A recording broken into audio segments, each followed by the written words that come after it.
Hello everybody, I'm Scotty from Scotty's Clock World. Thanks for joining me back on my channel. Today's Cuckoo clock is one I picked up from a Goodwill auction in the US a couple of months ago, and it arrived a little while ago. It didn't take that amount of time to get here, but it's here now. That's the front of the clock. As you can see, it's got rather strange looking hands on it. I'm quite sure that they aren't original. We'll change those later on. And turn round, have a look at the back of the clock. It's a very old movement. You probably can't see at the moment until we take the movement out. But the count wheel has got pins on it, not slots. But we'll check that when we take that out. Both the bellows need new Tyvek paper on them. That's one of them. The other one's floating around inside the back of the case. So we'll fix them up before they go back in. That's the original pendulum.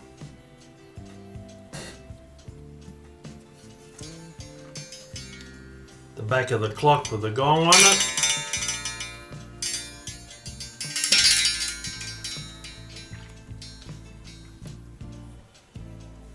That's the topper, and you can see it's got glass eye in the bird, so it means it's better than the normal quality because the cheaper versions don't have glass eyes in them.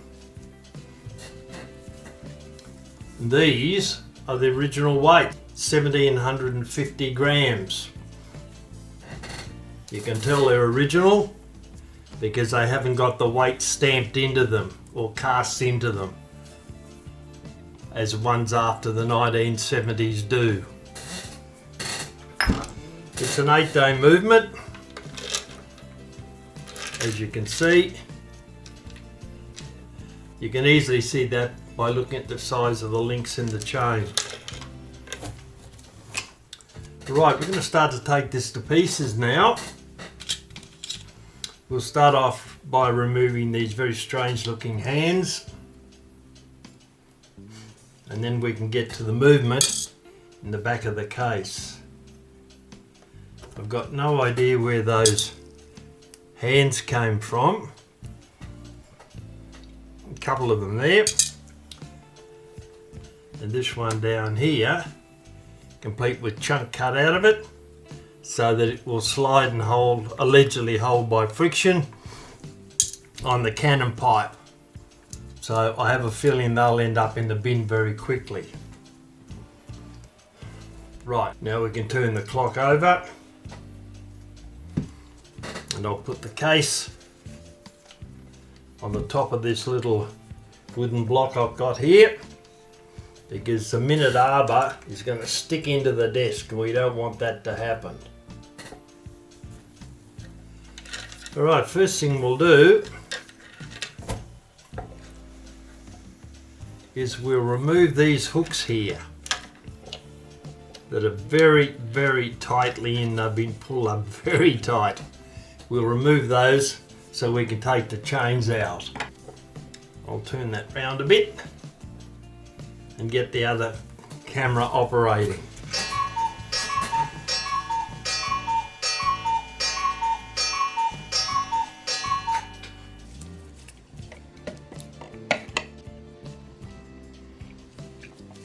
Right, we'll take the hooks off that the weights hang on now. The chains have been pulled up as tight as they can, I imagine, in the showroom or in the auction room, so they didn't drag around to get caught on stuff. Problem is, it doesn't make it particularly easy to get at them to remove the hook. However, we've done it on that one. Hooks come off. We'll close the link up, but it's a pretty old chain. It might well break the link. We'll have a look and see. Alright, now for the other one, which is going to be even harder because it's actually inside the case. Where's the open piece? That one there, I think. I think that's the open side. Yep, it looks like it. Well, we're going to lose the link on this because that'll drop off, I would think. Once I take the hook off it, I'll wind that up and I'll see if that'll come back just a tiny little bit. There we go, it's got him off. Now we'll undo this extremely perished rubber band.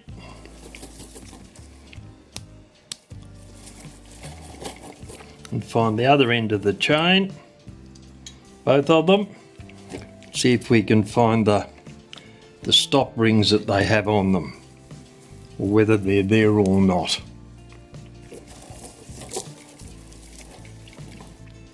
There's one. Right, we'll remove that. That's the split there. Hold up with a pair of pliers. Another pair of pliers. Crack that split open. Take the link out. They'll need some work with the Dremel before they go back, that's for sure. Close that link up. That's the first one. And here's the next one. Alright, that's the open section on the top. Open it up with the second pair of pliers. Remove the stop link and wind it back again. Alright. Now I'll have to untangle these so that we can pull them through the movement and get them out. That's one. This one's a bit twisty-turny.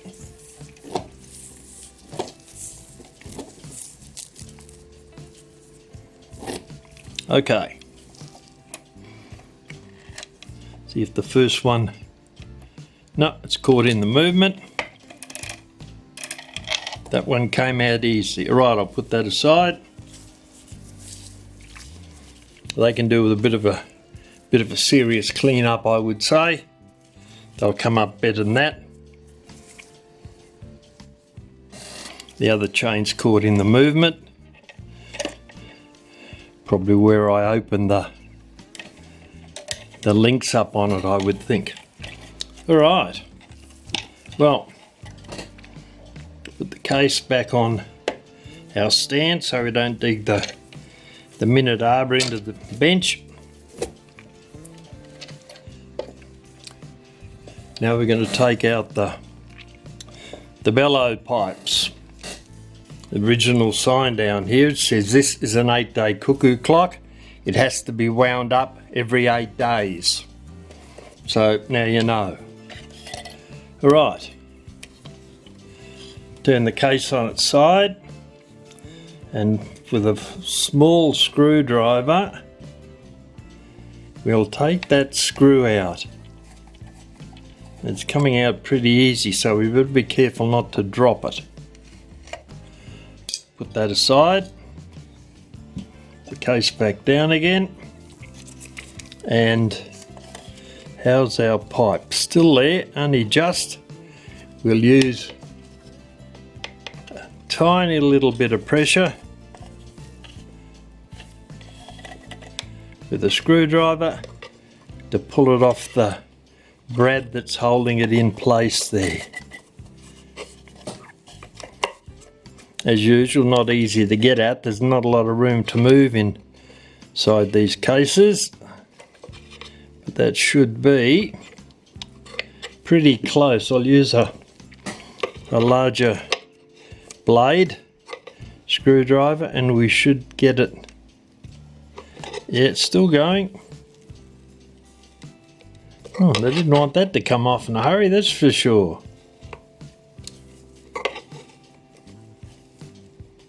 Being careful not to damage any, there we go, anything inside the case.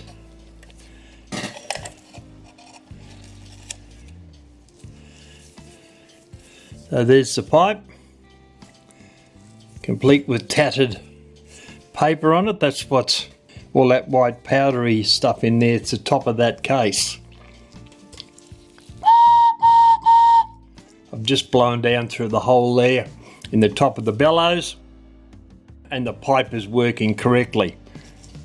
It's always a good thing to do before you start repapering bellows, just in case that reed is out of whack and it doesn't work once you've finished. Alright, that's the high note. Now we'll do the same on the other side, and we'll take the low note out. Screwdriver into the screw once again.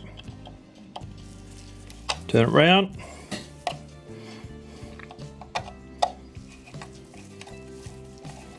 Screw comes out very easily.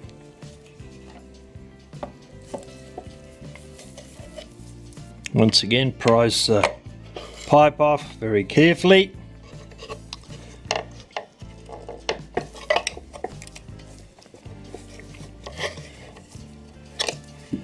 A larger screwdriver with a wider blade. You can now get that pipe out. We'll test it also to make sure it works.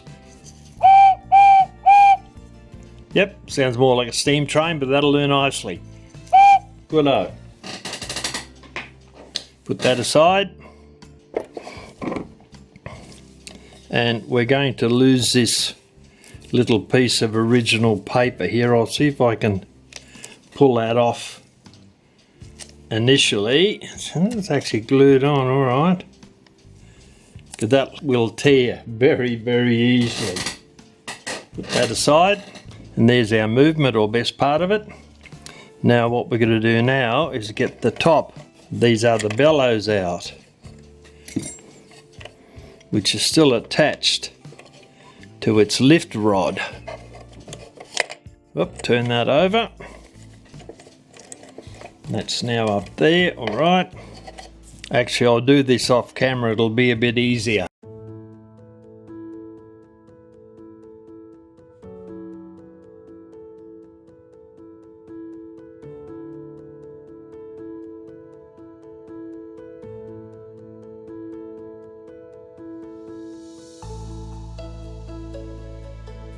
I'll start off by removing the other bellows top that fell off its pipe.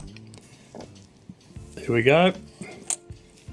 There's the other bellows top in the same condition as the previous one. They'll have new Tyvek paper on it before much longer. What we'll do now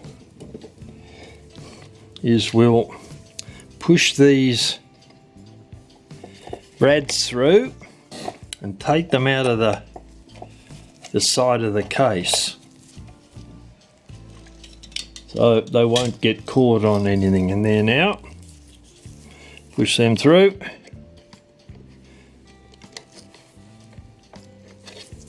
That one's going to be a bit obnoxious. We can get a grip to get him started. I'll grab a pair of pliers with some teeth on it. See if that'll make a difference. Ta-da, ta-da. There we go. It is tight.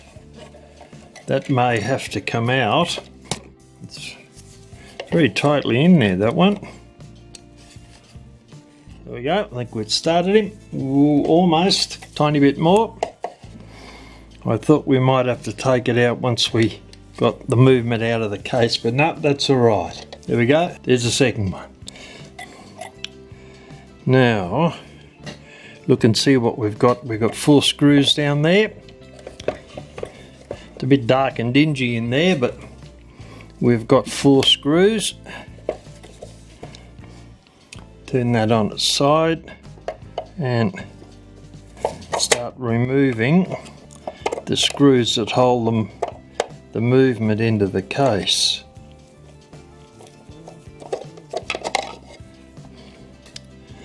Is that out or not yet? Not quite.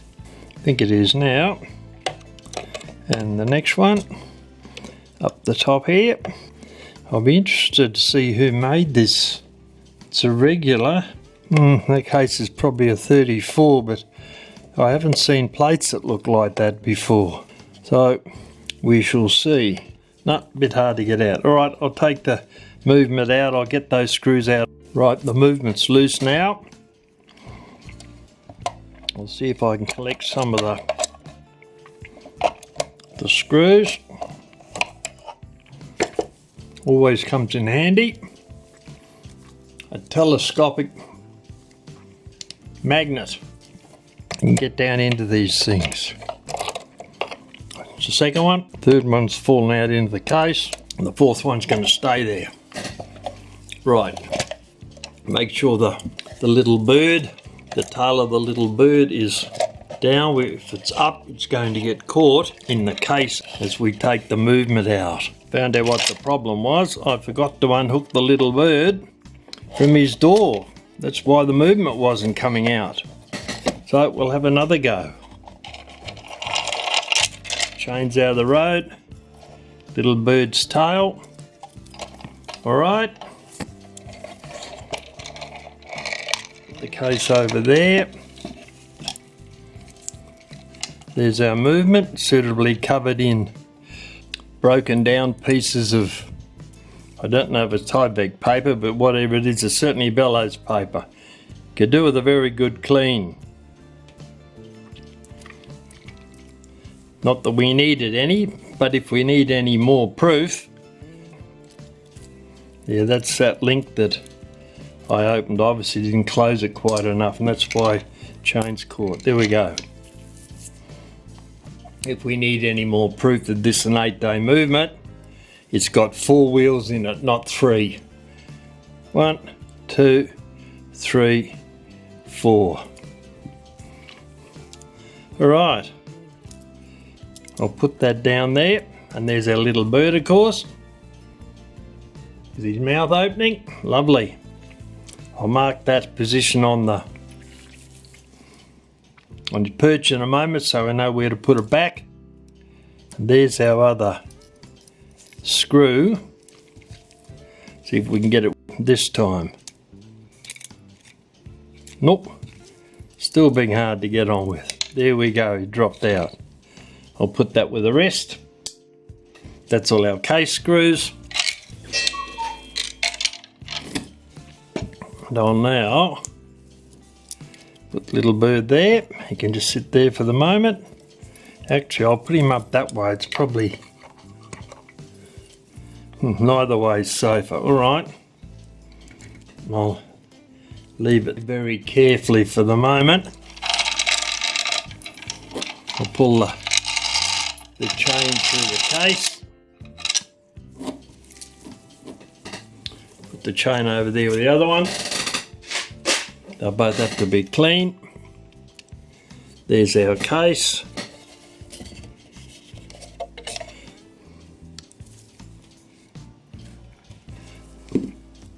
There's the 4th screw down there. There it is. 4th case screw. Put it with the rest. And I'll pick up that old piece of bellows paper that's floating around there. Before we start to put the movement back together, I'll take this down to the workshop and fire up my air compressor. You can see there's heaps of dust on that, but there's lots of little bits and pieces of gunk down there. I'll blow all that out. I'll blow all that out before we put it back together again. The next step is looking at the movement to see if it's running properly or if there's any problems that we should take notice of before we take the movement apart. But before we do that, I'm going to give it a quick wash in some lighter fluid, just so that I can remove all these little bits of material that came from the bellows the paper on the bellows, remove them from the clock so we can see exactly what we're doing. But before we do that, I'll remove the pendulum leader, which has got a bit of rust on it. We'll have to get into that with a Dremel tool, but using 2 pairs of pliers, we'll open up this part a bit wider.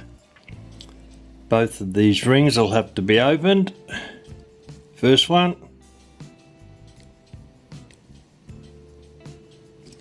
Second one. Now we can drop that out. Out it comes. And twist over the pendulum leader and it slides out of the crutch. This bit there. Right, we'll put that aside. Now we'll get some lighter fluid and we'll give this movement a quick rinse.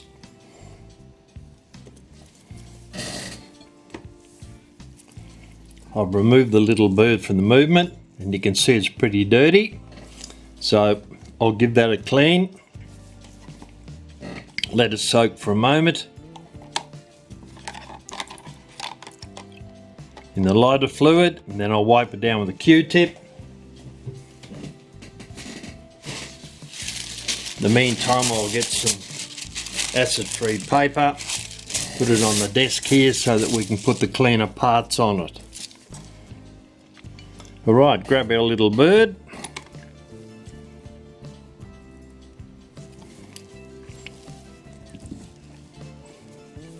And start rubbing over it. Oop, comes straight off. With a Q-tip.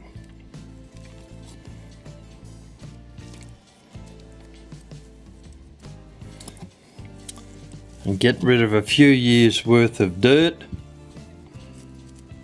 and grime that have built up on it.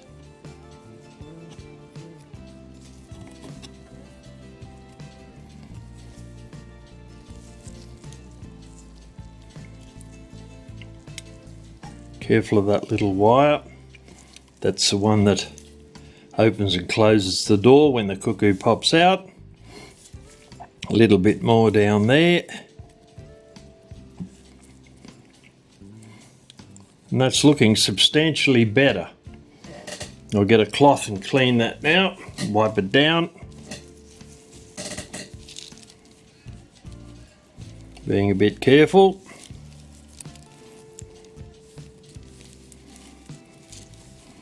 Using lighter fluid, you don't run the risk of smudging any of the paint or anything else that's on the bird.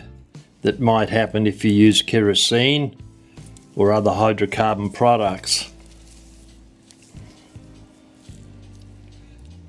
That's looking a lot cleaner. Alright, we'll put him aside down there on the acid-free paper. Now I'll put the movement into our tray.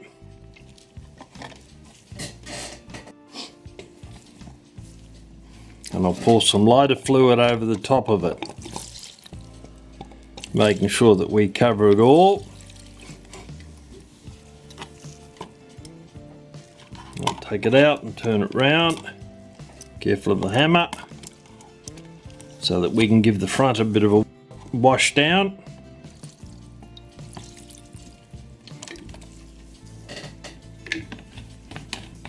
I think that's got a fair bit of it off. I'll grab a Q-tip, have a quick wipe over on some of it and see if we get any dirt on the Q-tip.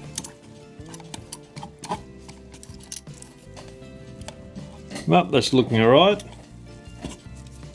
Though I think we might have solved the problem with that.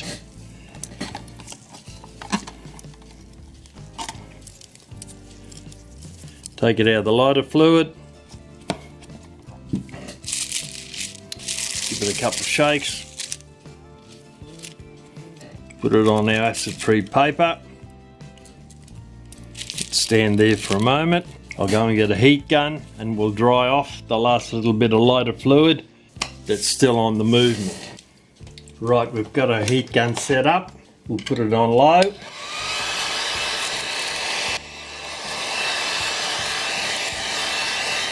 and run over the movement, front and the back, just to dry off any residual lighter fluid that's still on it. That's it, that's all it takes. Once we've taken the movement to pieces, we'll put it through the ultrasonic cleaner, then it'll come out nice and clean. Then we can start checking for bushing wear, if anything needs to be done, and making sure that the movement is functioning correctly. That's looking a bit cleaner.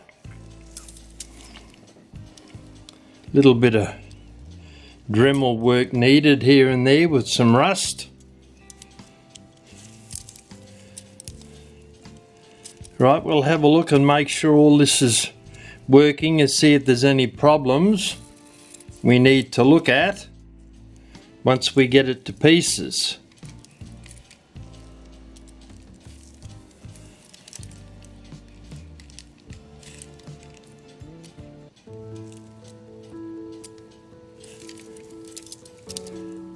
Spin the great wheels round.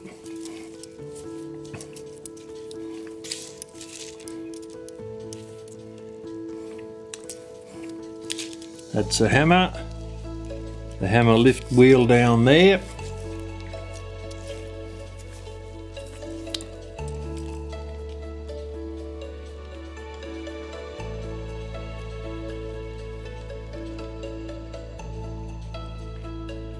Regular 34 movement, sold by the Welby Corporation in America. An 8-day movement, as I've mentioned before. Well, that all seems to be in relatively good functioning order. Escape wheels turning. Right, we'll start to take that to pieces now. We're going to take the movement to pieces now so we can put it into the ultrasonic cleaner and get it cleaned up a bit. It's looking pretty rough, as you can see. Powder and residue and stuff everywhere. First thing we'll do is we'll take off this pendulum leader suspension rod we've got here. We'll get rid of that. We've noticed that the low node Cuckoo lever down here is caught in behind the count wheel, so we can't take that off. We'll have to wait until we take the plates apart. So yeah, they're all right. I'll see if I can. That's not going to be easy to get at, actually. There's heaps of stuff on it.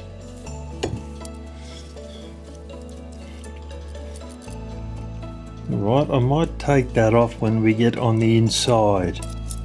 Gee, they need a bit of a clean. Wow, fair enough. Right, we'll grab our trusty spanner.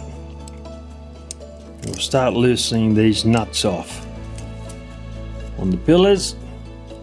Take them off. Then we can remove the back plate. And number 4. Okay, now start lifting, gently lifting the back plate up.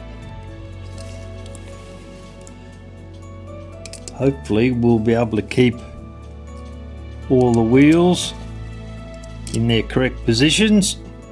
Whoop, other than the great wheels falling out. And we've got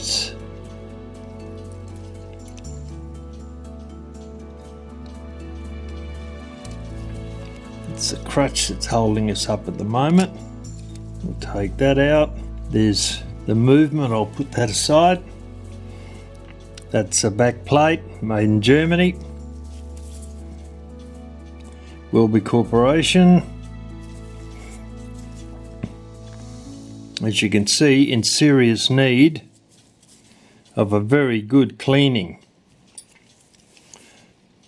Look at the oxidation build up on that, on every one of those holes in there. There's no bushings in them, so they're just holes that have been drilled or punched into the plate. Right, we'll take this apart while we've got it in our hands here. Okay,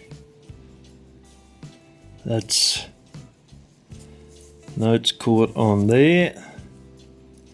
They've got it turned round. Okay, turned round, we'll pull the high note lift lever out.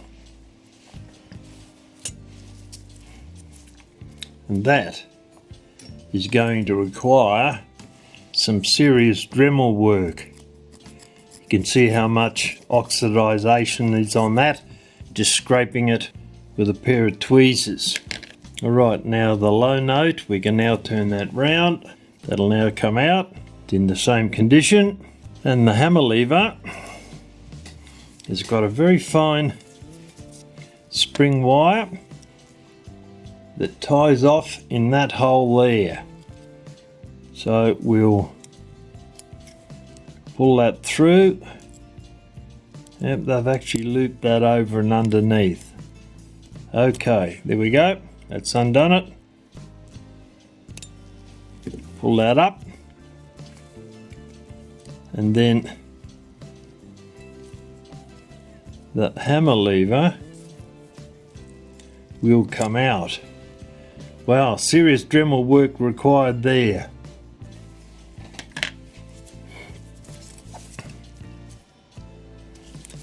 And now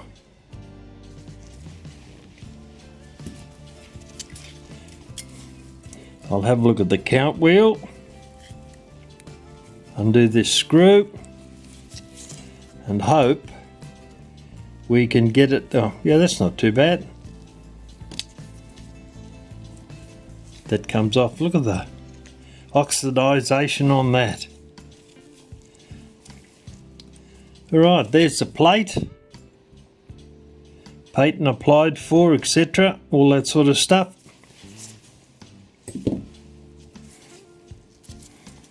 They seriously need a very good clean.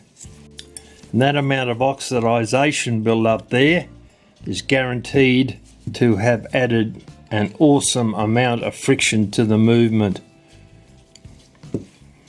Alright, put that aside. Right, let's start taking the movement to pieces so we can put it into the ultrasonic cleaner and get it cleaned up.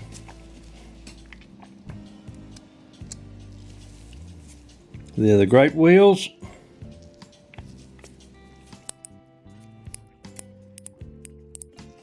Seem to be functioning all right.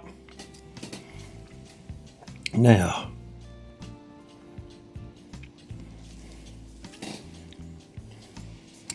that lever, I'll put that aside over there. We've got the pallets here. Will they come out? Yes, they will. Tiny little pallets there. Could do with a good clean. Good grief, look at the rubbish on that. We'll go over all those with the Dremel and bring them back.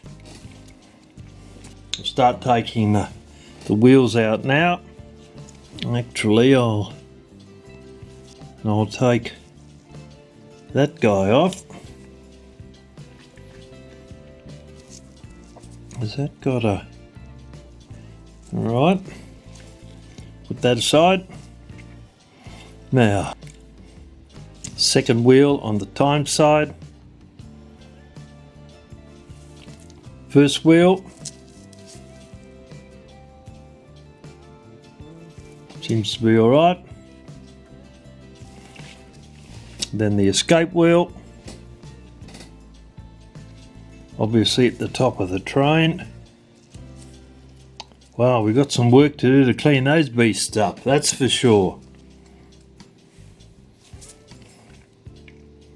Yeah, they're all in serious need. My motion work's not coming out alright. We'll get warning wheel. You can tell because it's got a pin on it there. Fly. right at the top of the train. Now we can have a look and see what we've got here. Now, the rack stop lever, which we were looking at before, and we took a tapered pin out of there. It looks as though we'll have to undo this little screw here so we can get it out of the plate.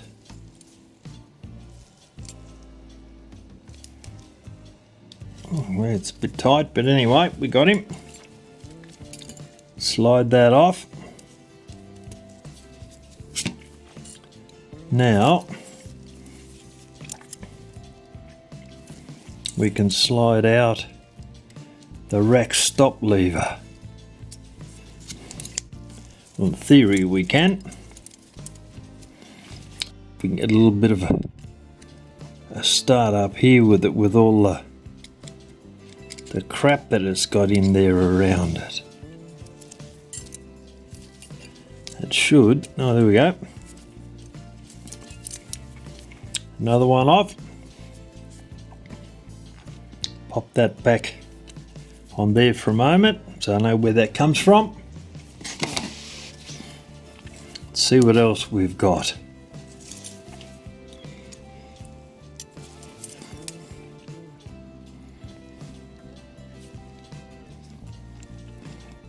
Little bird perch, complete with a spring there. Right, now we'll remove the little bird perch. We've got, there was those wires set into it, so looks like we'll have to undo these screws.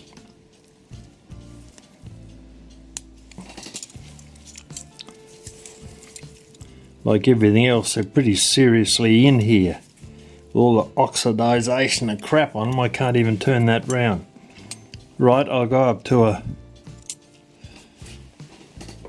larger screwdriver. I think this one, that's going to be too big. We'll grab another one and see whether we have any more luck with this. This is actually the correct size for this screw. Yep, that's got him. I'll loosen that off, leave it for a moment, up to the top one. Cracked him. Alright. Now we can use a little guy.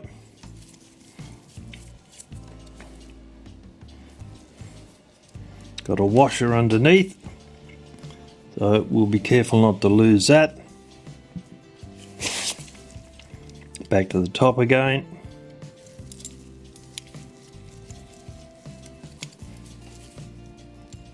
And same thing, unwind him, and that spring is wound around that post there. So we'll undo that, couple of twists around there.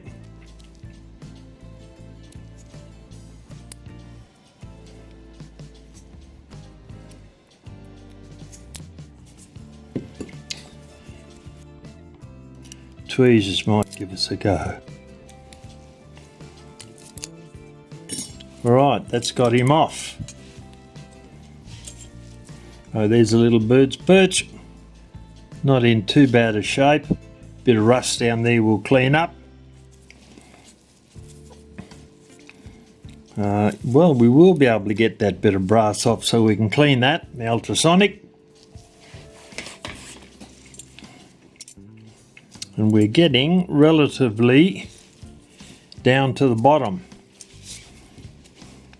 Right, now, if I can get my pliers, we'll remove this taper pin here. It might,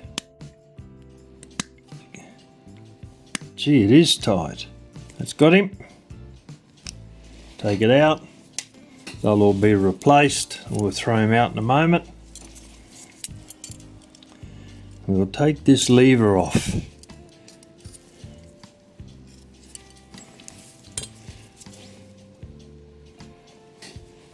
Everything's suffering from serious oxidization and gunk on everything. All right. Well, that's as clean as that's going to get for the moment till we put in the ultrasonic. I'll get that sorted now. And then once that's been through, we'll then have a look and see how clean things have come up.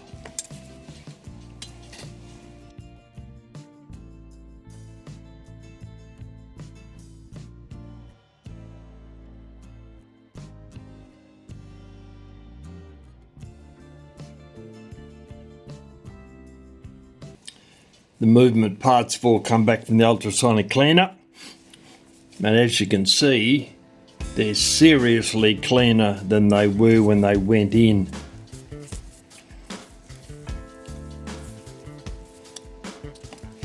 One plate, that's the other one. Most of that oxidization is gone. There's still some little marks on the individual pivots on the wheels that there could do with a bit of a clean up, but the wheels themselves don't look too bad.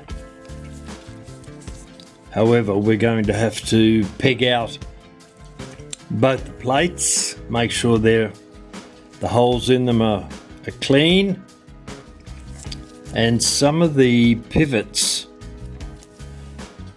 on some of the wheels are going to need a run over with some fine steel wool, and also we'll run over the pinions with some pegwood because there's some gunk in there that needs to be removed. So we'll do that before we move on to the next step. We'll start off with this plate. I've sharpened a piece of pegwood, nice sharp point on it. We'll go over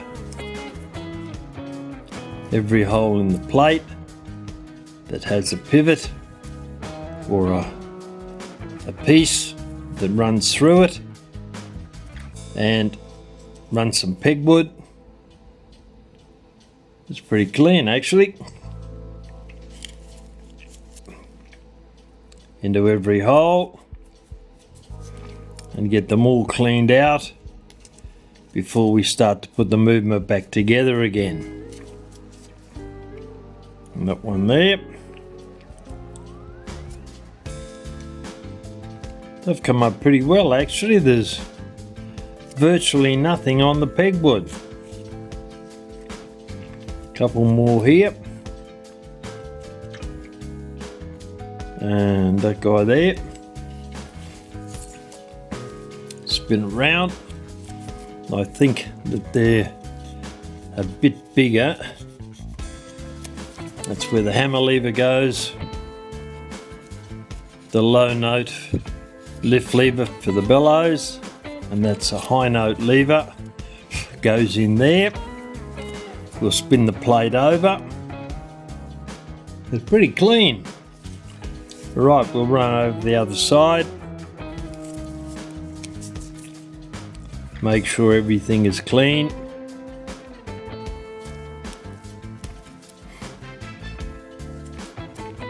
The ultrasonic cleaner has certainly done a really good job.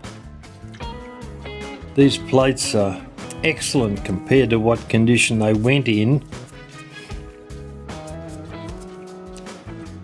Alright, we're just working our way along.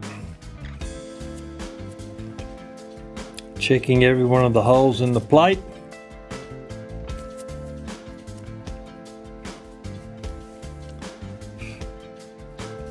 And that one.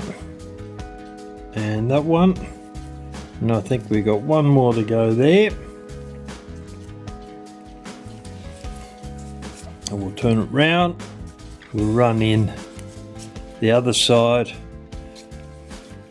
where the hammer goes, and the high and low note lift levers. Right, well that looks pretty good actually. I'll run over this other plate off camera and then we'll come back and start cleaning up some of the pivots. Well, I'll finish the second plate, so we'll remove some of the discoloration on this wheel here with some very fine steel wool. Won't take much to remove it.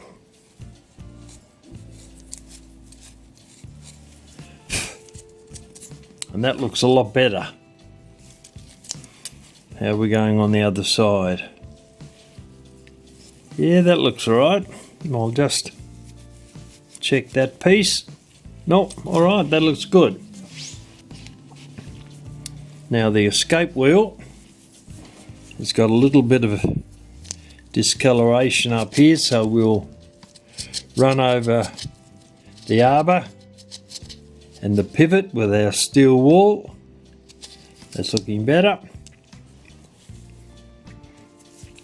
And then we'll run our pegwood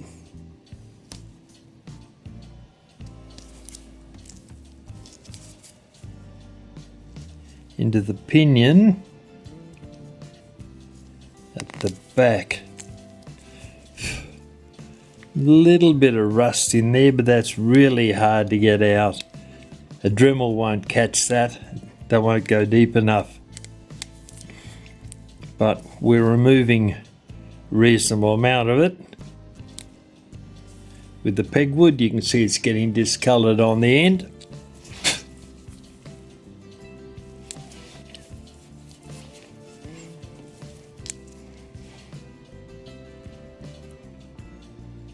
Yep, that's looking better.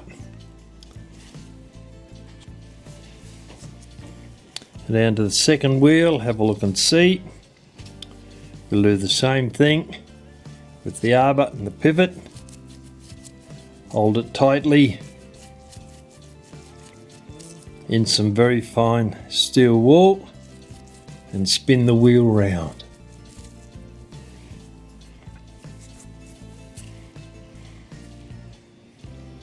Yep, heaps better. Now we've got some rust. Actually, I'll run over the arbor here first.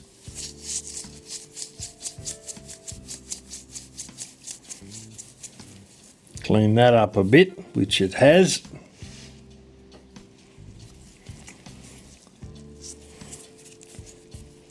And then run over the pinion with some pegwood.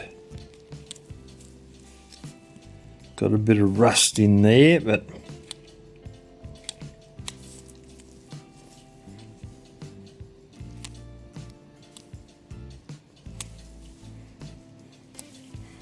just a little bit.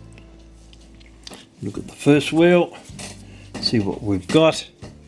Same story, and I think it will be for pretty much every wheel we've got here, though the fine steel wool is doing a sterling job on it, cleaning it up.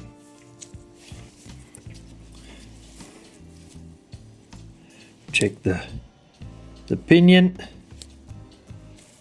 It's not in too bad a condition actually.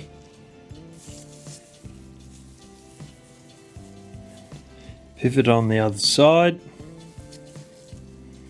Hold the steel wool, spin the wheel round.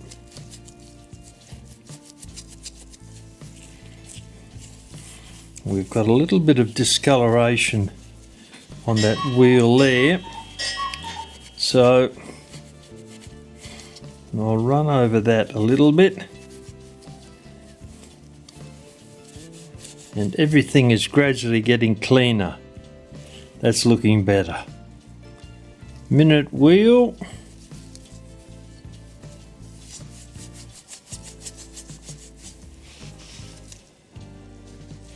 And that looks like it's got a pretty clean pinion on it. Little bit of stuff in there, but there's no rust, which is unusual. Most of the rest have. Yep, not too bad. Now what else have we got? warning wheel. Little bit of rust on the arbor. Got to be careful not to knock the pin on that.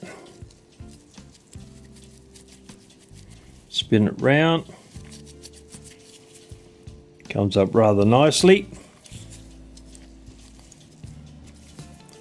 Also, we've got a little bit of rust on the other side of the arbor, though that's not going to be easier to get off.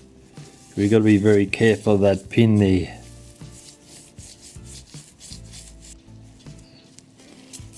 Looking better. And a little bit of rust in the pinion. I've got a brass wire brush somewhere. I should have. I can't see it at the moment, but I'll have a look and see if I can find that, because if so, that'll be very handy to get in between those leaves there. But the movement's coming up pretty well actually. Alright, we'll put the strike side wheels in now and check them. Make sure the pivots are right. And check for end play. Actually, we'll put this wheel in first. It'll be easier because it goes in under the pulley wheel there, the great wheel. Sits there. S2 goes there. That's got him. And S3, the fly, goes there. Well, it doesn't go down that hole in the plate. It goes there. Right, so there's our train down there. Now I'll put the top plate on.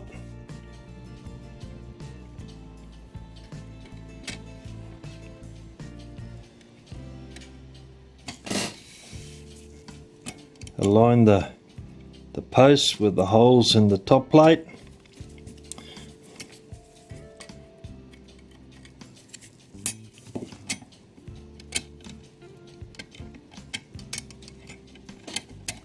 That's looking better.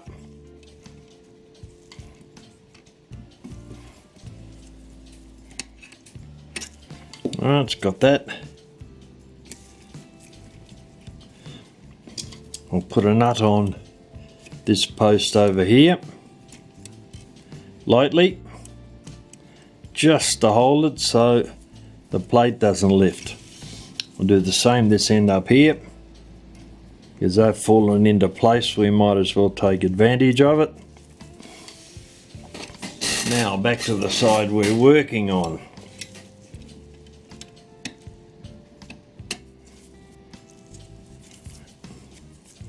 And the bottom of the plate. Right, I'll put a nut on that. Well, that should hold the plate sufficient for us to have a look and see what's happening.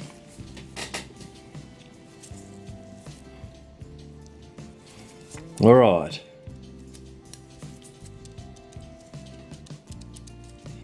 Great wheels are right. S1, that wheel there.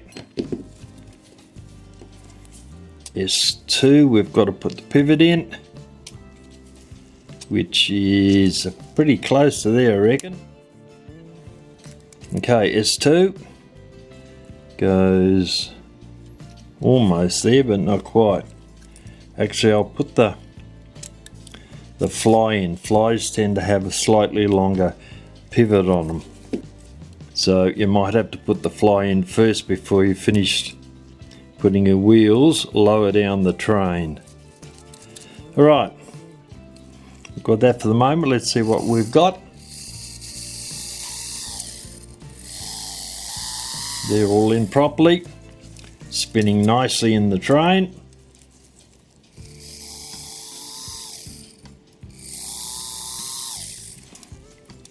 Alright. Tighten those nuts up just a tiny bit. give us a more accurate assessment of what's happening. Right, they're done. Now, we'll look at these one at a time.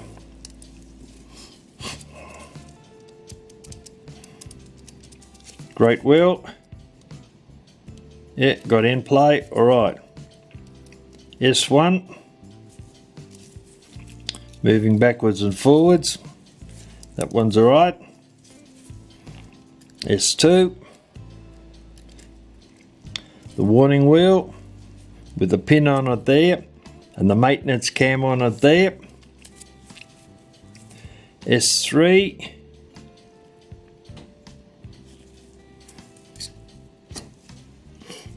S1 looking alright. S2 with the pin on it there and the maintenance cam on the other side. Turning around, you can see there. S3. The warning wheel, there's its pin. And S4 being the fly, that tiny little guy up there. They're all moving backwards and forwards. They've all got end play in them. Moving pretty freely. Now, I'll flick the pivots backwards and forwards and see what we can see. It's not looking too bad. The fly. Now they don't look too bad actually. I'll turn over, look at the other side. Alright. It's not often that you have to do any rebushing in a Cuckoo clock. And this seems to be following that pattern. Alright, well that's alright. That's a strike train. I'll take the top plate off and then we'll have a look at the time train. Alright, I'll remove the strike side train and the top plate's gone.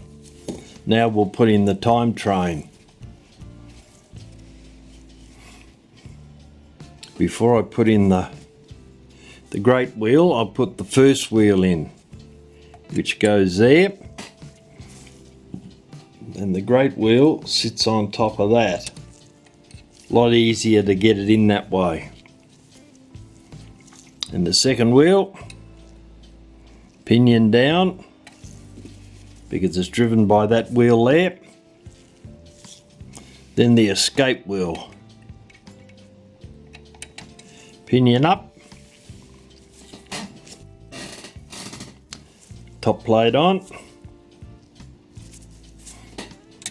We'll check out the bushings and the wheels for end play. The wheels for end play, bushings don't have end play, but we'll check out the pivots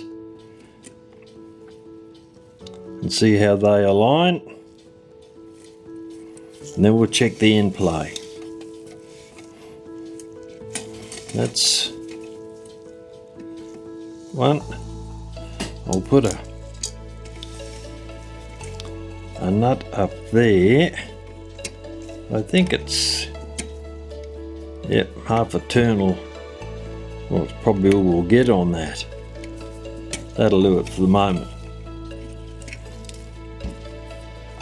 Right, now we can start to look and see. Wait a minute, we may actually be able to get we can get a nut on that post there, the bottom of the plate. Right, that'll hold things more securely for us. Now we can start to see what we've got happening. That's okay. Alright, first wheel goes there. That's got him. That was a serious click in, but I think it was that pillar there. Second wheel, just about in. Tighten that down a little bit. and the escape wheel, which goes over to there. That certainly sounded like it dropped in.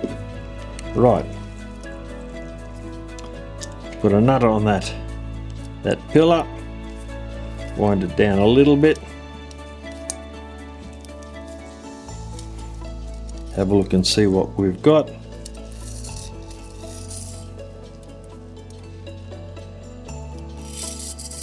Yep, everything's in place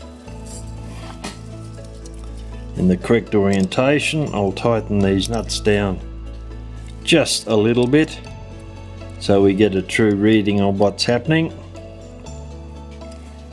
If you don't tighten them down a bit to where they normally are, then you'll get a false reading on end play.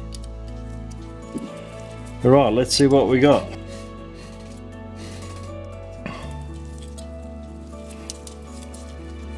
This one, the first wheel, pretty tight. End play, no shortage of end play there. T2, plenty of end play in that one too. And S3, the escape wheel. Just check the pivot.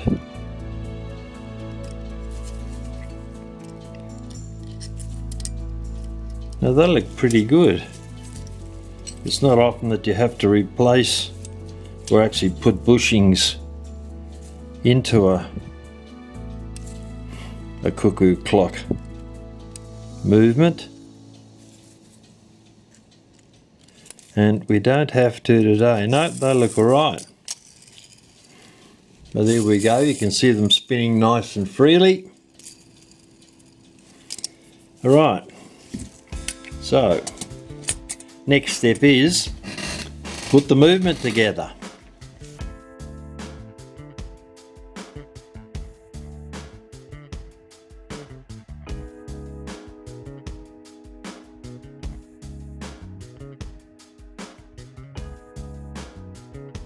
We're ready to start cleaning some parts now. We'll do the chains first, but after that we'll do the lip levers. You can see the oxidization on them there. We'll run over those with some steel wool, and any of them that are pretty seriously dirty, we'll put the Dremel on them. But we'll start off with the chains.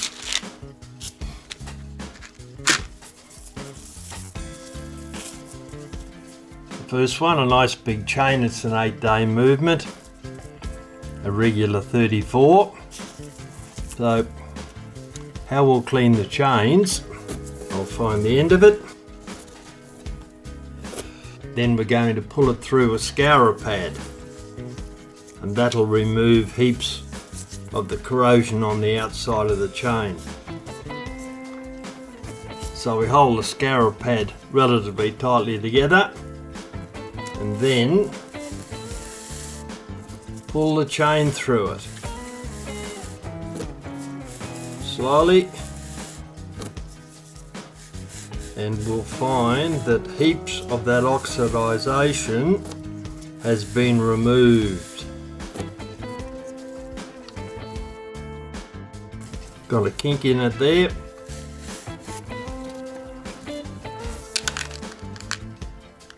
That's the first time through. We'll do it again. Usually 2 or 3 times is what it takes to clean a chain up. Holding the scourer pad relatively firmly again, we'll pull the chain out through it.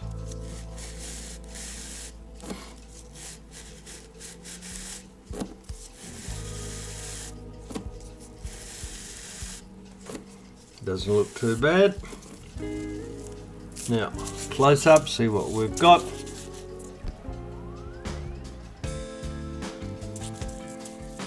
It's looking a bit better. Still got the dark patina on it.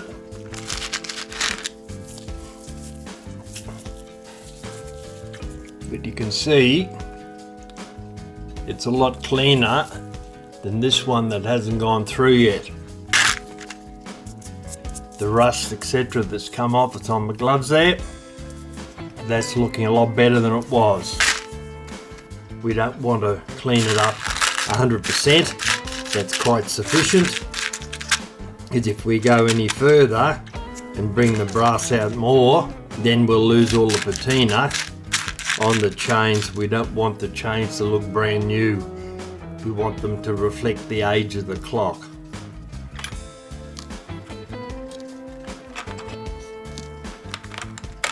Take some of these parts out here and we'll check them out. The movement's been through the ultrasonic cleaner, it's come up pretty well.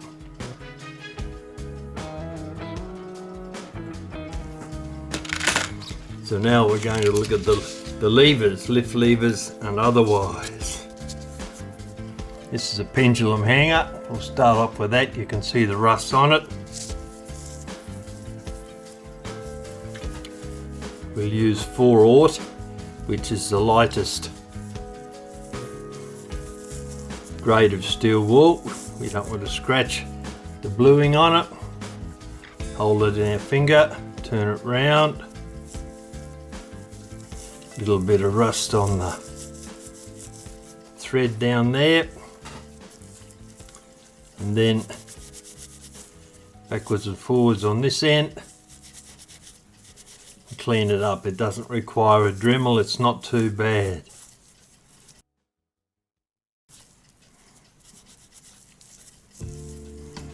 And down that end. See, that's looking a lot better. Now what do we got here? That's blued, that's looking alright. Little bit of oxidization there, we'll remove that. And at the base there,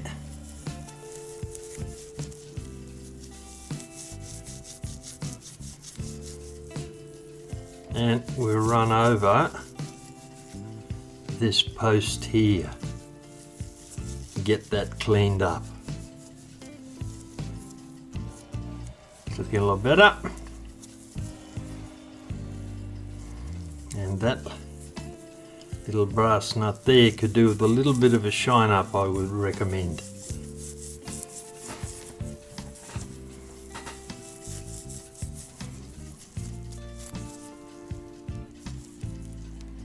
That's looking better.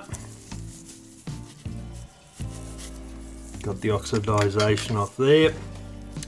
What's the next one? What do we got? It's looking a bit rough. It's rather rusty actually. I'll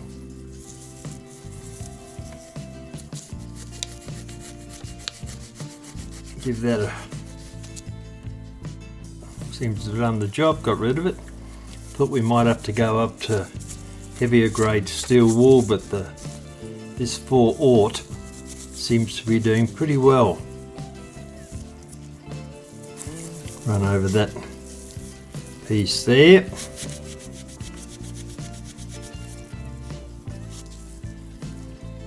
It's only light rust on these parts. They don't require a lot of cleaning, but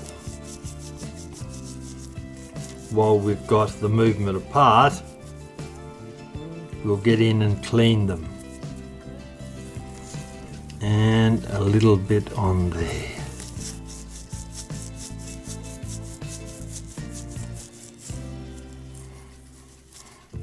Now, we won't see any of these parts that I've cleaned because they'll be in the movement inside the case.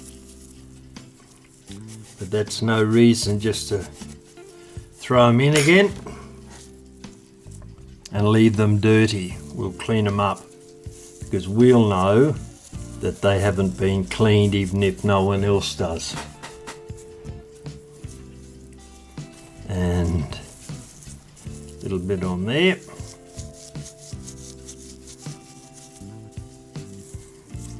Not taking very much actually. See, that's sort of coming up better. And on this little bit of the arbor out here. Yep, certainly looking better. No, this is not in too bad a shape actually. A little bit of rust down there, we'll remove that.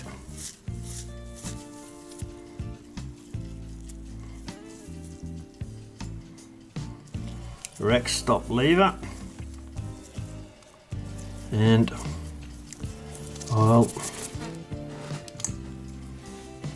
take this piece off here that I tightened down,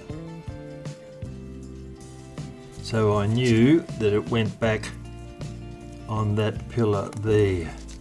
I'll put that back on in a moment, but in the meantime we'll run over this post and remove the rust on it. And oxidization on that piece of brass there. And same on the front.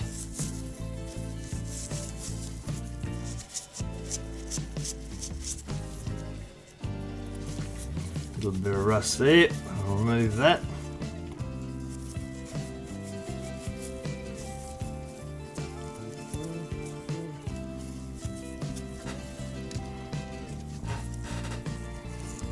And this piece here requires a little bit of attention, not much, just a little bit. And on that brass piece there, I'll put that back on there, tighten it down together so we know where that comes from. Little bit on the rack, not much. Little bit of oxidization. We'll run over that.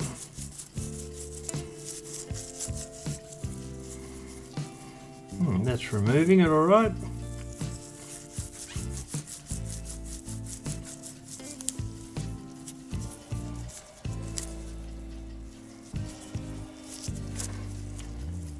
Good thing I put a piece of paper down to catch all the filings that are coming off the steel wall. Well, they'll all be falling through the top of my bench here. Now, crutch is looking a bit rough, so we'll remove the rust off the top of that. You can see it's pretty rusty up there. That's a shiny bit I've just done. There's that piece up there. So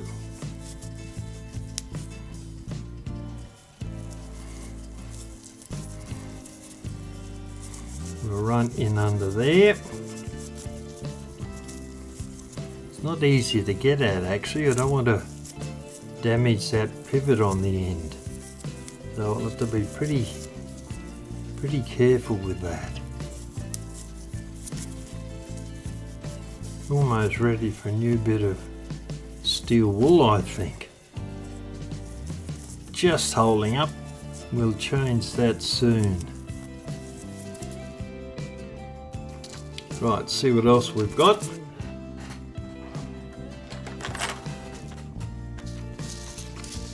On the lift levers, you can see the oxidization on there. We'll run over that. Won't take much because it's not very thick. And up along here.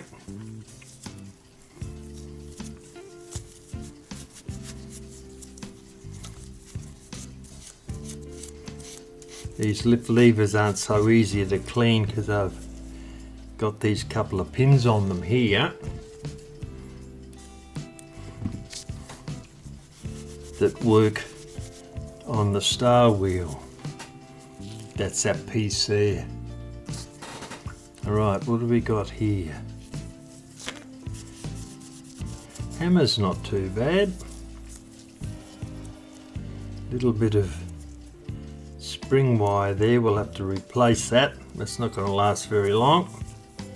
So clean up the arbor. And that spring wire, we see which way that goes. Starts there to there. Right, I'll leave that broken piece on there. That'll give us a clue as to which direction it's going to have to be rebuilt that. The other lift lever.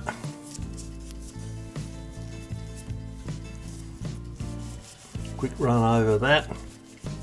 Luckily all these parts are in not bad a condition. The little bit of rust on them is only very, very light, and or oxidation. So they don't require lots of cleaning. And the little bird's perch. Actually that looks alright. Sounds like the little bird's got something to say about that. Right, there we go. Pendulum leader could do with a bit of a clean. We'll run over that with a medium piece of steel wool. It's looking a lot dirtier than, rustier than before. And I think the rust will be stuck on it pretty well.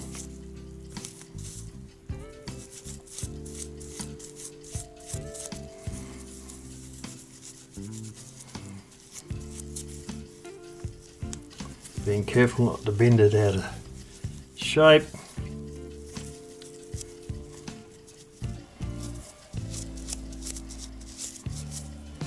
These strange angles aren't easy to clean actually, but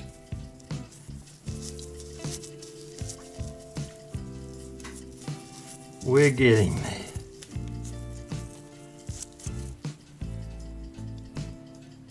Okay, that looks better. Pop that back in there with the little bird. Oh, we haven't run over the hooks and the stop rings yet. I'll just check one and see whether we can get away with steel wool or whether we've got to put it on the Dremel. Nope, it's got to go onto the Dremel. Alright, I'll get that set up and we'll come back. The easiest way to hold these parts is in a set of lockjaw pliers when you're using a Dremel.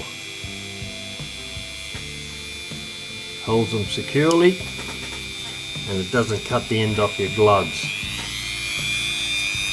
Alright, Dremel's warmed up. Using our wire brush, we'll run over the top.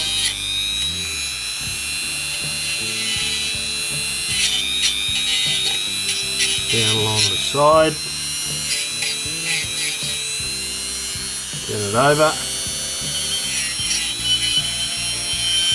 Same on the other side. These little wire brushes last a reasonable amount of time. They're not doing a lot of work actually. Now we can do the hook.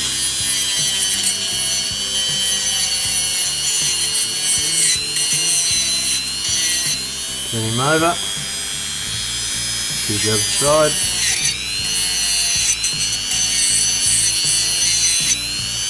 Run along the edge.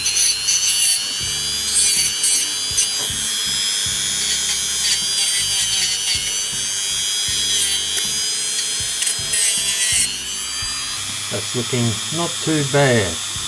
Right, I'll do the rest of those off camera and then we'll be back. Loosen off the two nuts at the top on their pillars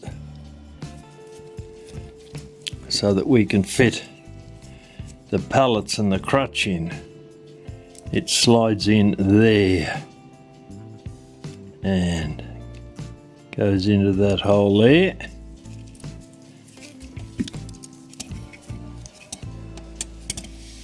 I'll have to loosen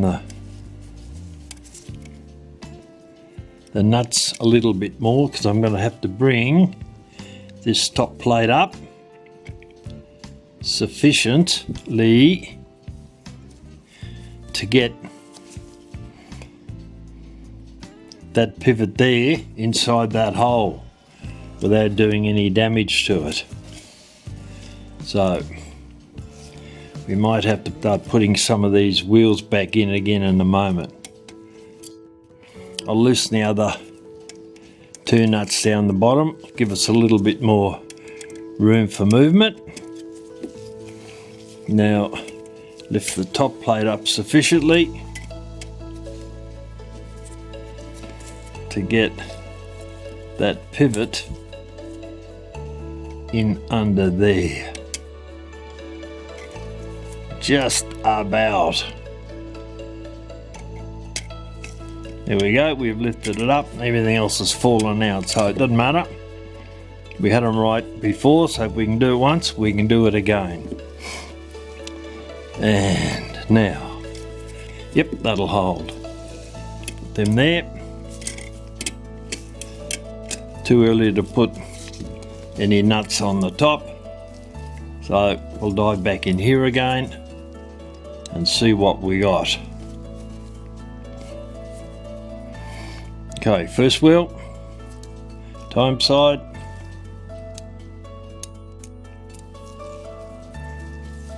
That is pretty close, yeah, all right.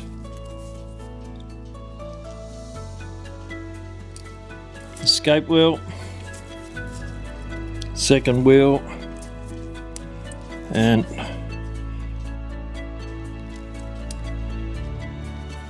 still a little bit loose there. I think these are relatively okay.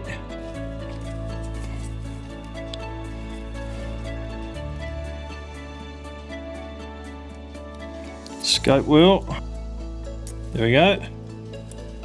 Right, I'll put a nut on the top of that. Couple of turns, that's all we need just to hold it. Check the wheels.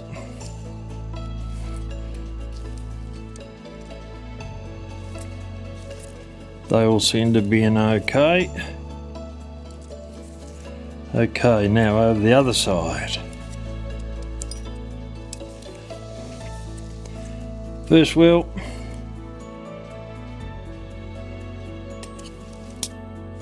Second wheel. Pallets now. Yeah, pallets are in, good-o. Second wheel. Third wheel, the warning wheel. And the fly, which we'll do up that way. Yep, they look alright. Nut back on the top. Not tightened down yet. Check them and see.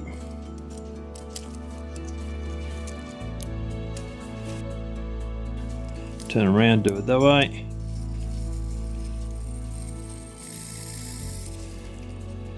Time side working okay. We'll get a close up on the escape wheel. Alright, we'll tighten the nuts down now for the moment. Then we'll investigate and see what else we've got to put on.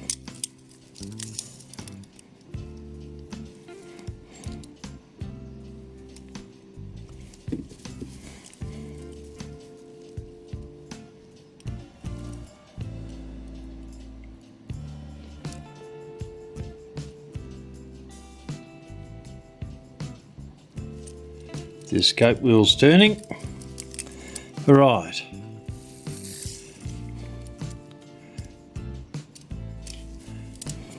Well, we're getting sorted. Put that there for the moment. Now, what else have we got?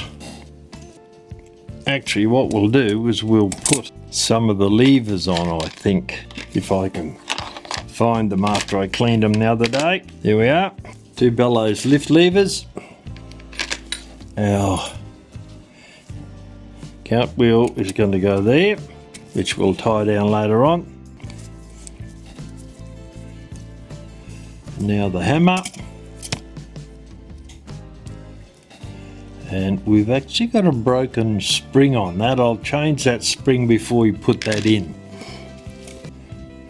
By putting the cart wheel back on again and tighten it down on its post. Now we've got a bit of wire and we'll make a new spring for the hammer. You can see this one's broken. That's part of it there. And it's snapped, and this part is loose, which I've just taken off, that little bit there. So we'll make another one. This is the hammer wire that we're going to look at, the spring wire. You can see it's very light gauge. It's actually 0.25 of a mil. It's the wrong size. It wouldn't be factory. Someone else has changed that, and I'll explain why. If you have a look, the spring starts off wound around the hammer there to secure it.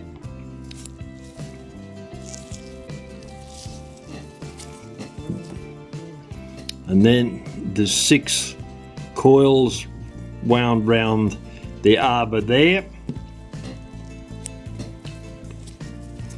And then the spring continued around there. And then there was another 4 coils round there.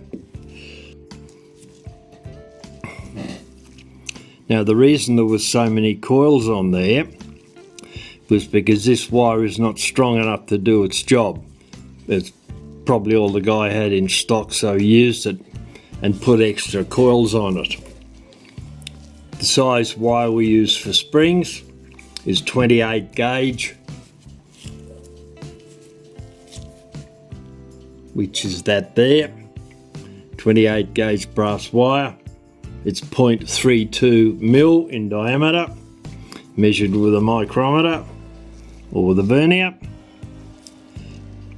We never use more than 4 or a maximum 5 coils on an arbor because it makes it too strong and works against the principle of the hammer or whatever tool you're trying to provide a little bit of positive pressure for.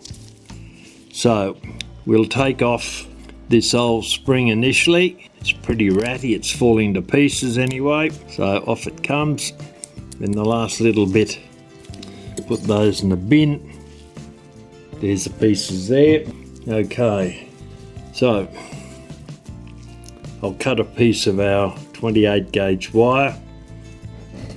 We'll see how much we need once we get to the end of it, but at the moment we'll cut off more than we need. Not excessively, but we'll cut off a bit more than we need. We'll cut it there, and we'll start winding the wire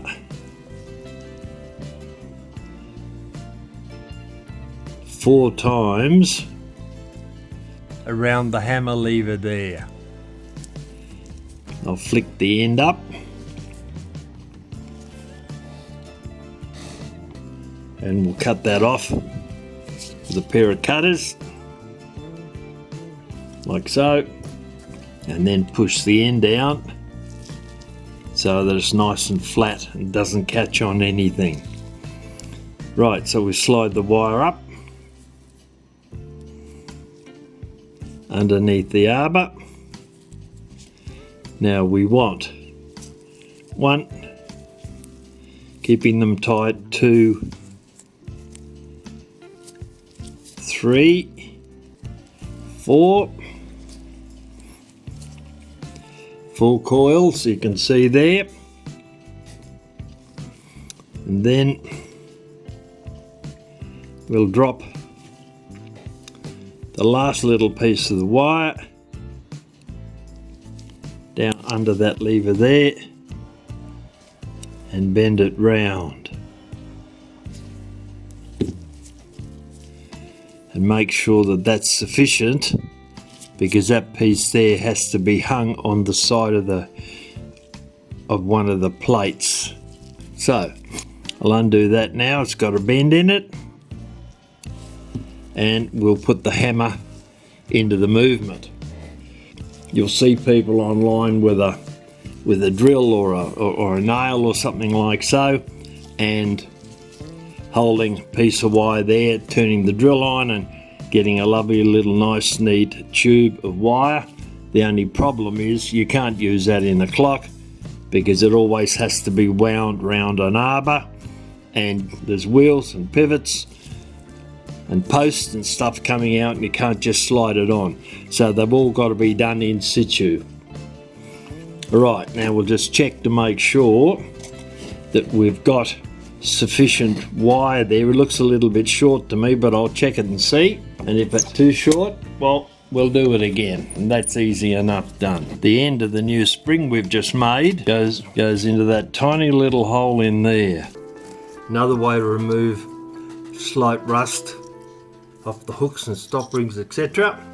It's a piece of 600 grit sandpaper attached to a piece of wood. These wooden abrasive rods, they're what we use in the first stage when we're starting to stone pallets. So how we do this, we just put our finger on it and rub it up and down a little bit, not too much, you don't want to wear any material off. You can see how nice and shiny that comes up. That's the other side after the Dremel. I'll turn that over. We'll run it up there a few times. Doesn't take very much. Gets rid of the slight rust coating that's left on the stop ring. Same, yep, use 2 fingers this time for the weight hooks. You see it cleans it up relatively well. Alright, there we go. Now we can start to put the movement back together again. We'll start off with the time side. We'll put the first wheel in first, which goes there.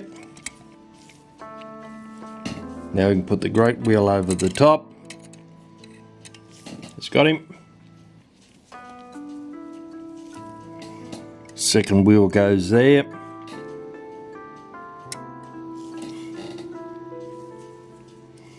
And the escape wheel goes there.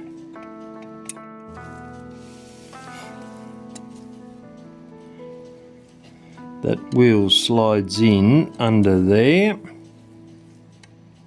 That's got him. First wheel on the strike side goes there. Great wheel.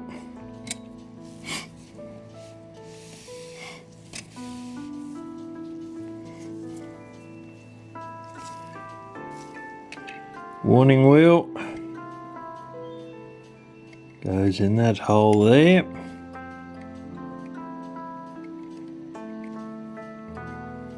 Once I can find it, it does. There we go. And the fly sits there.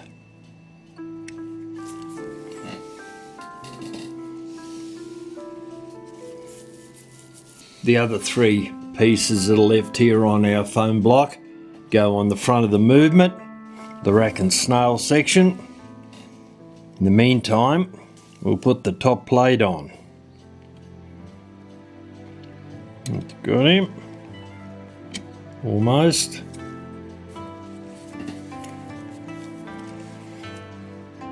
See if we can get that. No, it's not touching. Something is touching and holding it up, and it's not the warning wheel. That one's through. Aha, that's what it'll be, that little guy in there. We'll bring him back a little bit. Once this one drops in,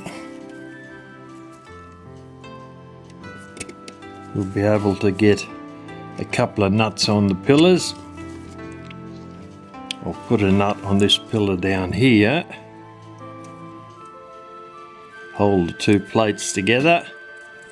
Only a couple of turns, we don't want too much, so that I can pick it up and have a look to see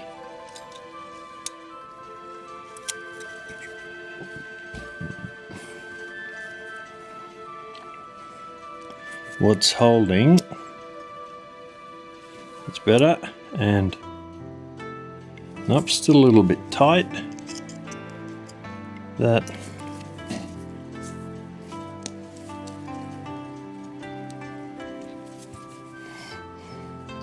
that great wheel into there. It's looking better, and the top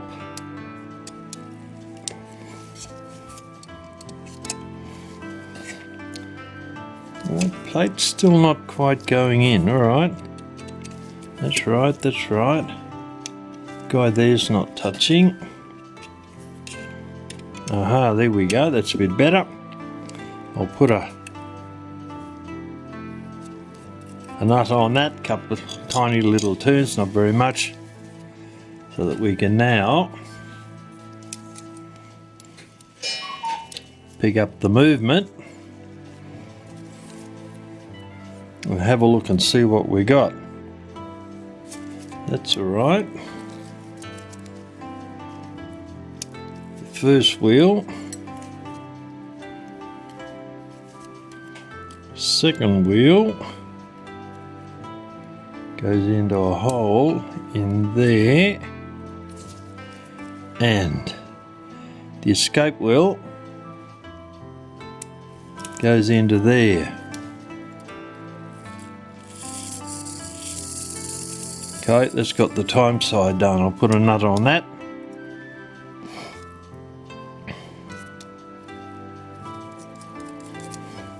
Now we can look at the other side. You don't want it too tight.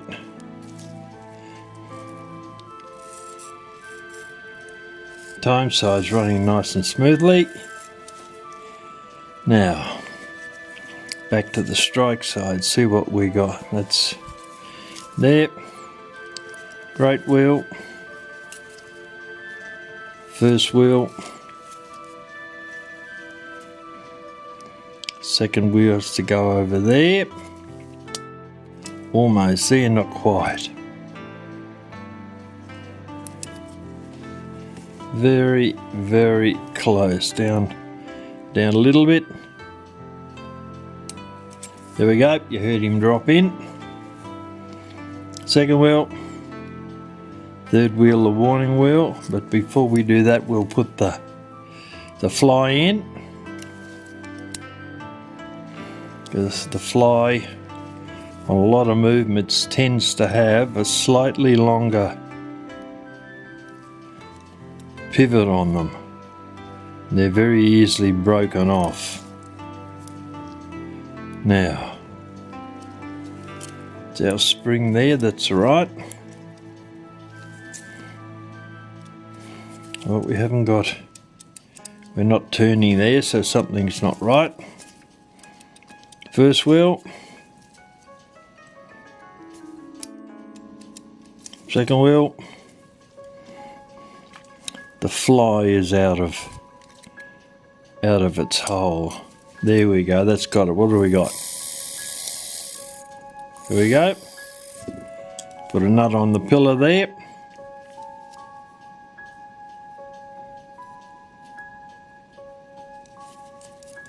Tie it down a bit. A little bit more on the other ones,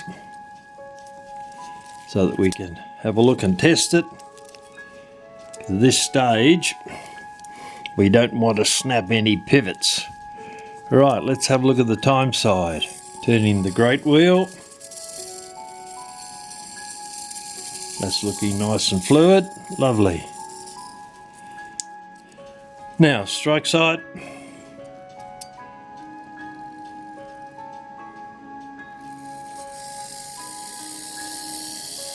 Turning the great wheel. Alright, they look alright.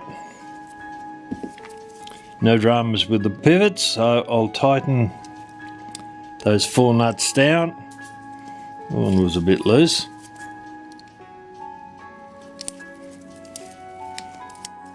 Using our dinky little spanner. Modified, I've cut the centre out of it so that'll make it slightly larger so it fits, and it does fit nicely. Alright, there we go.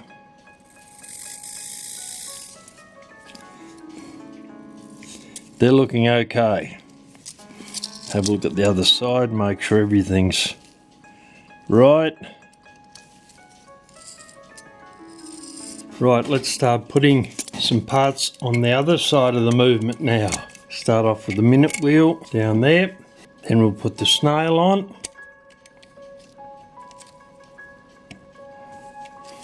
Pretty much 12 o'clock. Put the rack on now, which fits on that post there. And that has a small C-clip that goes on it, which I think's that one there. See if we can squeeze that on without shooting it around the room somewhere. That went on pretty easily. I think it might have been opened up a bit.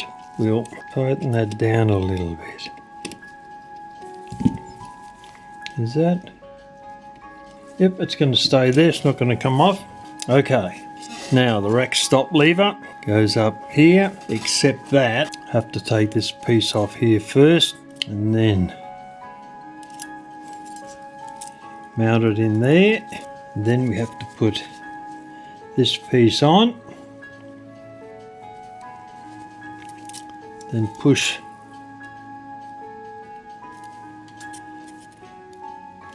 that into that hole over there.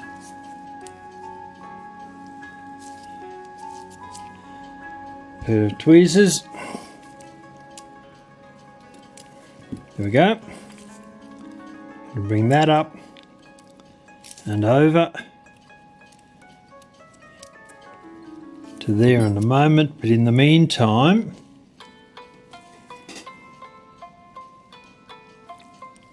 that's actually a tiny little hole in there. I'll have to find a very fine piece of wire to put in there to hold that on.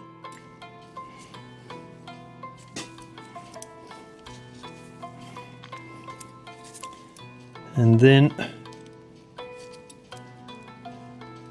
I'll have to work out where that lever there goes, but I'll tighten it down initially and we can look at that once we've got the rest of the parts on. I've got some 28 gauge wire here. I think that might be enough. Push it in through that hole and then bend it back. We want a little S-shaped piece of wire in there so it doesn't fall out. Move that back with a pair of tweezers.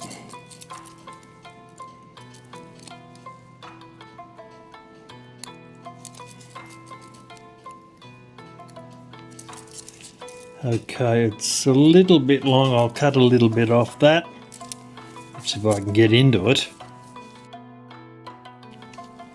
So I'll lift one end of that up a bit, the long end.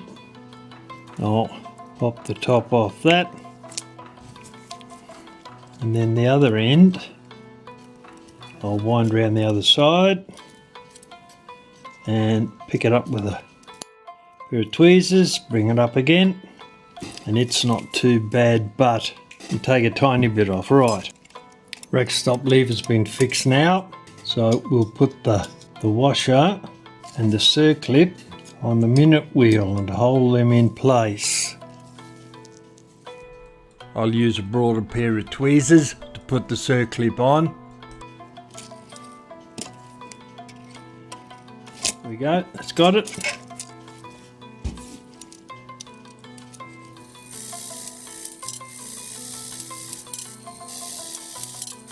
And into that hole there on the back plate.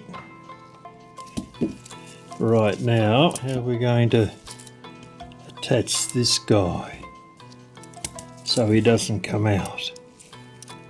You got a hole or a circlip? Nope, it's a piece of wire again. Alright, I'll cut another piece of wire for that. This 28 gauge wire is coming in pretty handy. It's a wire we use for making springs on mechanical clocks. I'll cut this piece off. Don't want too much. Find the hole. Drop him down into there. It's a bit dark, but actually it's very dark, but anyway, I'll put a bit more light on that so I can see what I'm doing. That's got him, and it fell straight through, so I'll bend the top over a bit more. And there's our piece of wire. It's a wire cutting chunks out of my gloves. I'll have to replace them before much longer, I think. Bend that down. Twist that up so that they cross over. Cut both the excess pieces off and then push them down. Right, that'll hold that.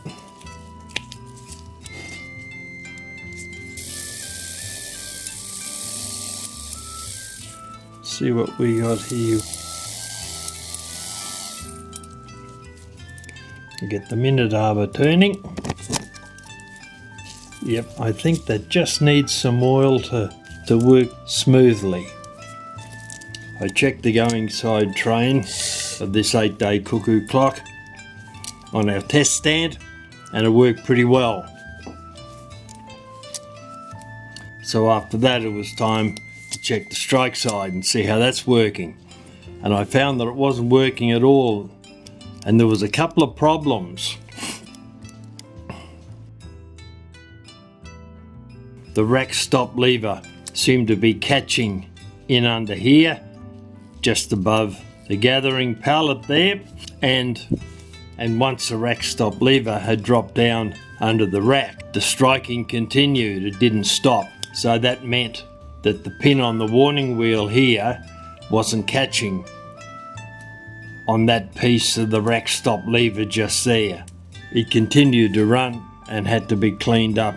We couldn't use it like that. So I brought the movement back onto the bench. What I've done is I've removed all the parts that aren't necessary to check the rack stop lever.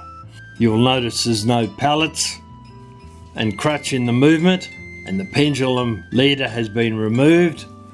Also the hammer and the 2 bellows lift levers have been removed also.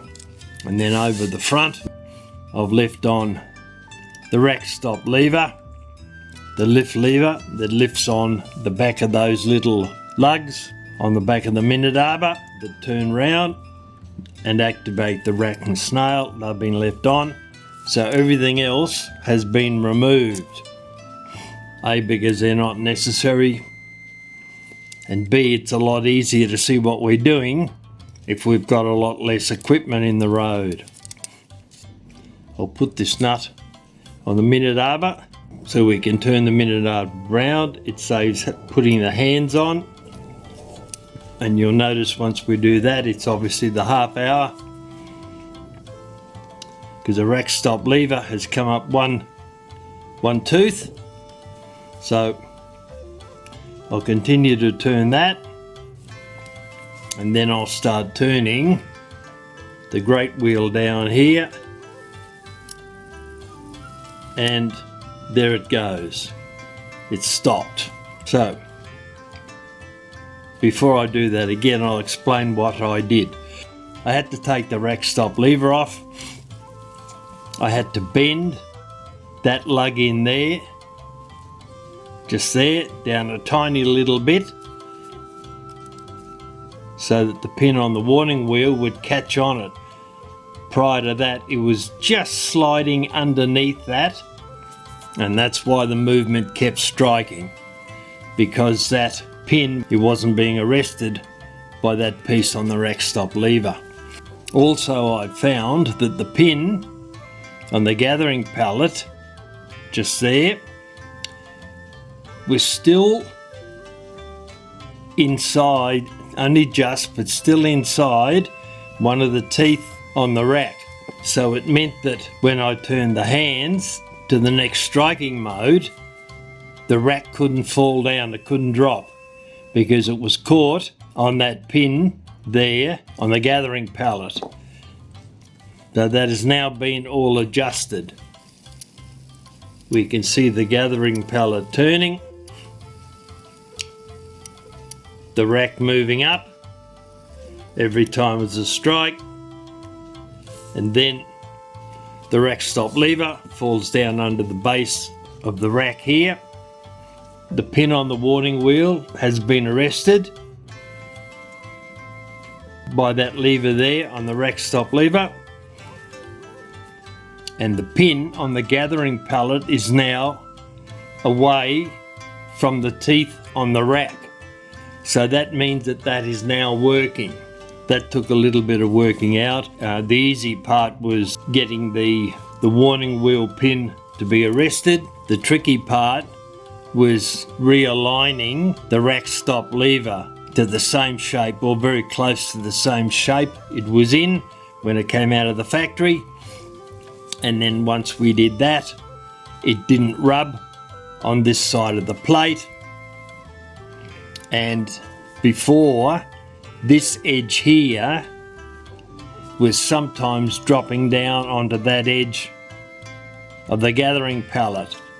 So it meant that the strikes would be correct for 2 or 3 or 4 times, and then the next time it'd get caught, so I'd have to reset it, and it would run once or twice again, and then the pin on the warning wheel wasn't being arrested, and the rack stop lever didn't drop in under the rack. Consequently, the movement kept on striking. So that's right now.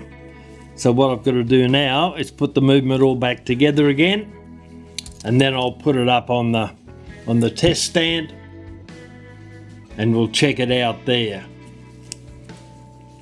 So that's what the problem is. If your cuckoo clock movement keeps running and striking all the time and doesn't stop, that is the problem there. The pin on the warning wheel not being arrested. This other stuff, the bending and twisting, obviously someone wasn't able to get the clock running, so they kept bending things and twisting things until they sort of had a vague facsimile of what it was supposed to be. Then they just put it back in the case and hope that it worked. But in actual fact, it works correctly now. So the rack has been activated. The gathering pallet, you can see it turning, running round, 2 to go, there we go. So the pin is not in between the teeth now. The rack stop lever has fallen to its correct position under the rack, and obviously the pin on the warning wheel has been arrested by that lug there on the rack stop lever.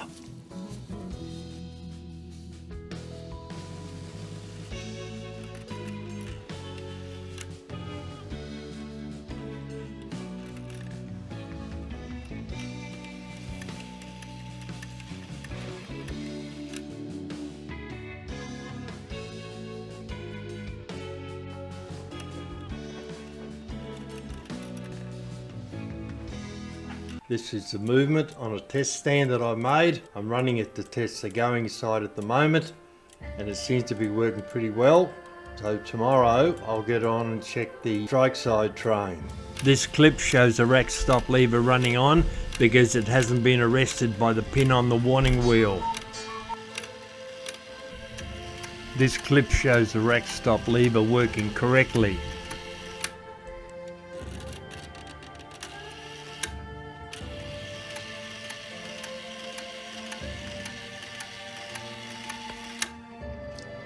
We're ready to put the clock movement back into the case now.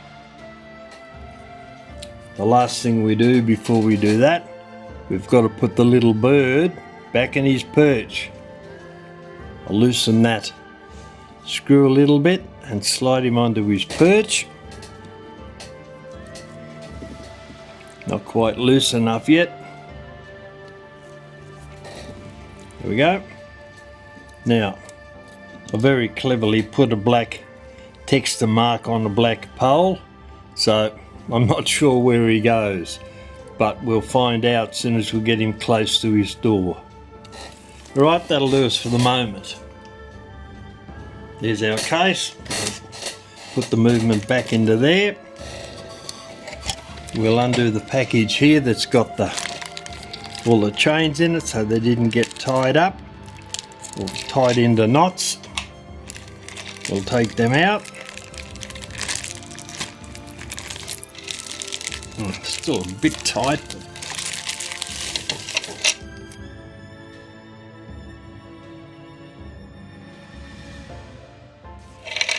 Now we'll sort out which is which.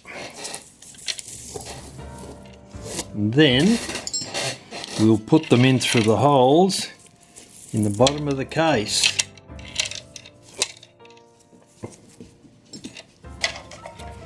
First one, use a pair of tweezers to pull them through.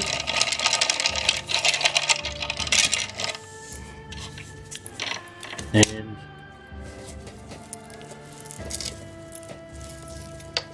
that's the other half of the strike side chain.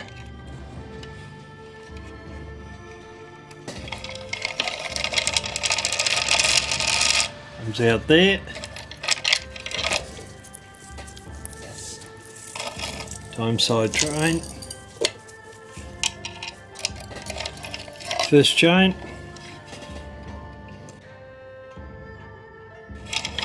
Squeeze again, helps it through. And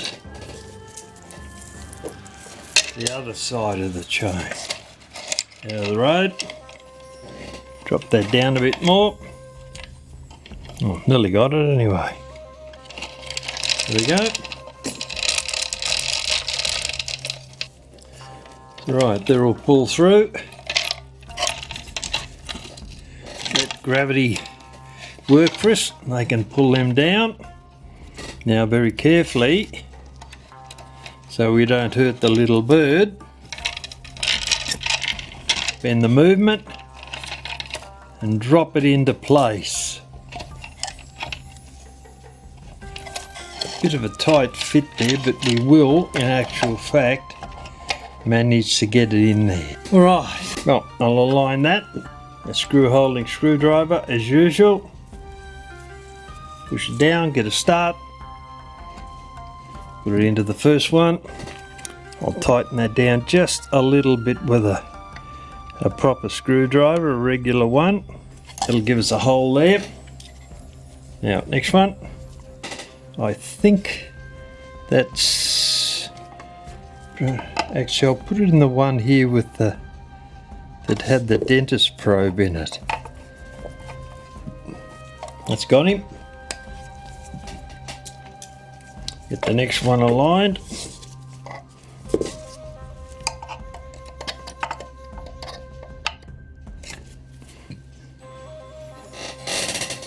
Bit hard to see in there. Where's that? And that one up the top. All right.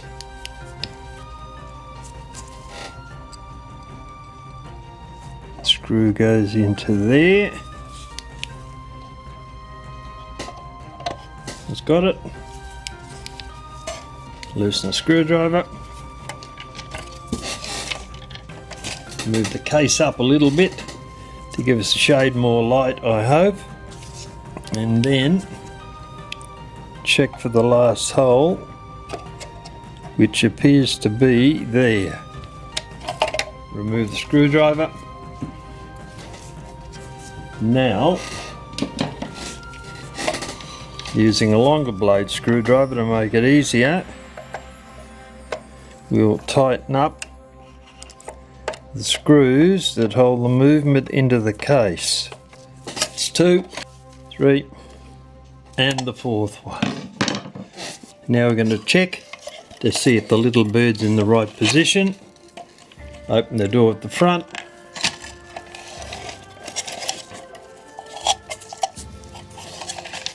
And move the perch forward with the little bird on it. Assuming we can get a grip on it. We've got to be careful not to bend that wire that ties the little bird to the door, so the door opens when he sticks his head out, and he's not quite right. Alright, it's got to go over a bit less than ½ an inch. I'll loosen him.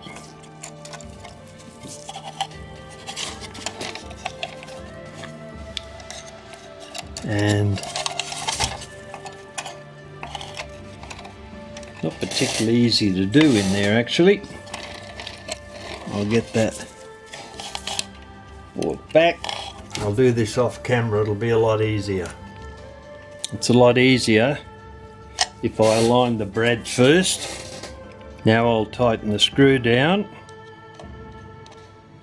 then we'll push the brad in further.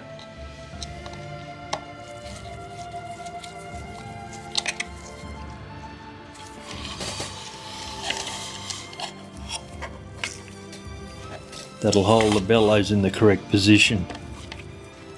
Got the screw in. Now we want to push the brad in. You might have to hammer it. I thought we might be able to just push it in, but I'll try a light hammer on it.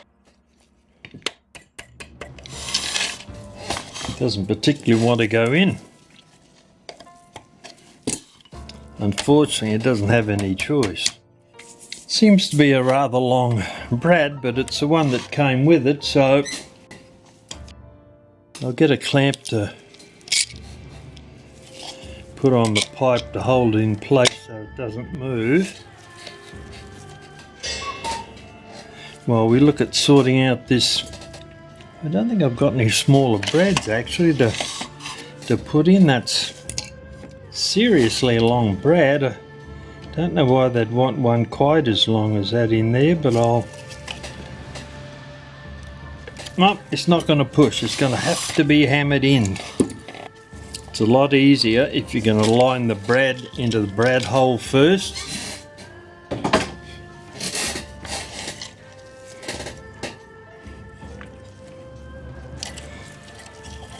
And then put the wire into the lift lever and then screw in the screw. That seems to be the order that works best. Alright, well, get the chains out of the road.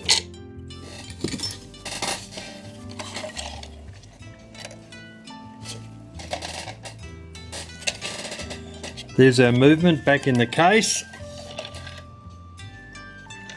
So what we'll do now is we'll put the hands on. We're going to put it on a test stand, run it there for 3 or 4 days, and make sure it's keeping the correct time and working properly. So we'll put the hands on now.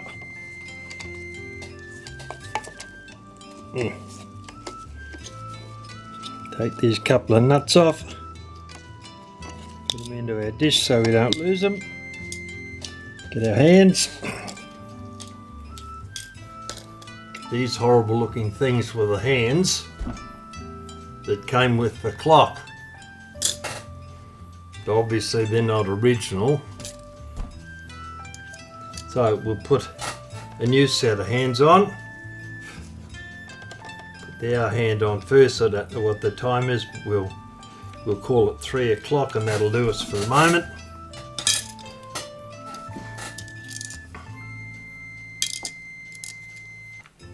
Now, next nut on. That'll sit down flat, right. Now minute hand.